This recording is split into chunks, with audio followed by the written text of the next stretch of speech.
Hey,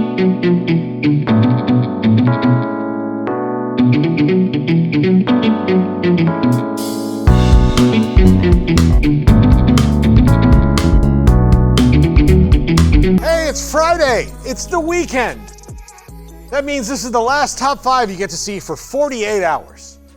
Maybe 72. Not good at math. Went to Florida State. Obviously, we got to give thanks to our sponsor, Texas Beef House, texasbeefhouse.com. Hey, speaking of giving thanks, it's almost November, and next time they have an auction, maybe you don't do turkey this year. Maybe you do steaks. So go to bidonbeef.com. Always use our promo code 365sports. There's always a discount involved when it comes to using that promo code, whatever the auction is. So go to bidonbeef.com and find out about it. And no knock to turkeys, but maybe spare one this year. You'll feel good about yourself. Spare turkeys. Kill a cow. Absolutely. Today's top 5 scary offenses. Last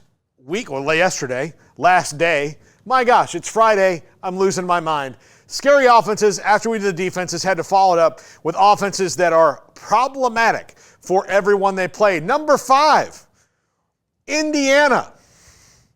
They walloped Nebraska, scored 56 points. They're putting points on points on points on everybody. They've had one close game, and that was against Northwestern, but they hit the pedal to the floor in the fourth quarter. And if you look at that score, you would think it was not a close game the entire time. Curt Cignetti has them as confident as they have ever been in Bloomington when it comes to not round ball, when it comes to the oblong pigskin. Indiana, fantastic. The Hoosiers rolling along. They play Washington this week. No Curtis Rourke, and he's been a huge part of it. Been an excellent passer this year. They got a great running game, but I don't expect too much of a drop-off this week from that offense because the line is good, the receivers are good, the running game is good. They should still put up some points. Maybe not as much as if Curtis Rourke was there, and he should only be out for a couple weeks, but they should score some points again for the Hoosiers this week. Number 4, Boise State. And when I mean Boise State, I mean Ashton M.F. Genty. This dude is offense all to himself. He has personally outgained several teams in the country this year. We don't need to mention which ones. But Boise State is fantastic.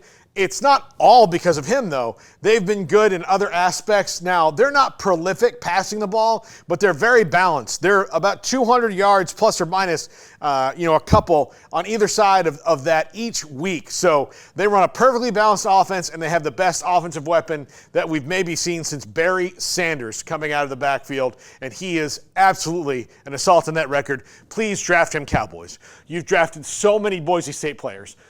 Vander Esch, Skandrick, all of them. This guy, Kellen Moore. You've done them all. Please, Cowboys, draft this guy. Please, please, please, please, please, please, please. Don't let anybody else have it. Was that pathetic? It was a little pathetic. I don't care if it's pathetic. I'm desperate. Number 3, North Texas.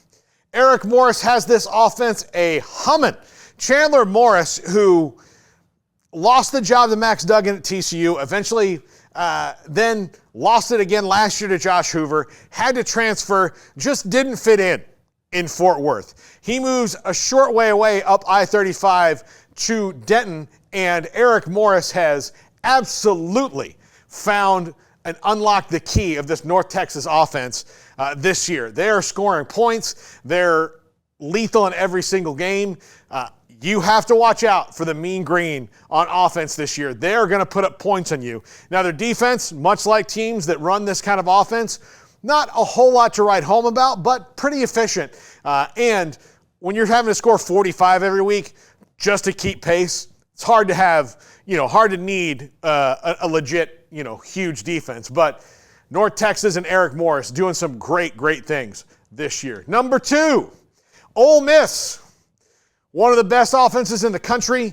except when they seem to play better teams. I know that some of the stats are kind of out of whack because their early season schedule was so easy, but Trey Harris is putting up Heisman-like numbers. They need to get him to get fully healthy soon. They've got really good running backs in Bentley and Parrish, and they've got Jackson Dart, who's been fantastic. Expect to see Juice Wells get more involved in the coming weeks as Trey Harris fights through his injuries. That should be very, very interesting, but Ole Miss really scary, pre-scoring the tight end. They've got a great offensive line, and Jackson Dart, while they have not reached their full potential of this year, and in the not now win Rebels, they're still a really fun offense to watch week in and week out. And number one, Miami.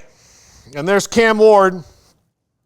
You notice I scratch my forehead and do this with Cam Ward because he's flipped the ACC on its ear. Miami was in the desert for a quarter of a century almost, and then Cam Ward comes along and has buoyed this offense. If they don't get him, they probably don't get Damian Martinez, and they probably don't get some of the wide receivers they got, even though he was one of the last ones in. Those guys might have left after spring, given they did not have an answer at quarterback. He has been 1-1 with Shedeur Sanders as best quarterback in the country, has completely transformed an offense that was god-awful for the last couple years under Mario Cristobal and Shannon Dawson. Shannon Dawson getting talked for head coaching jobs now.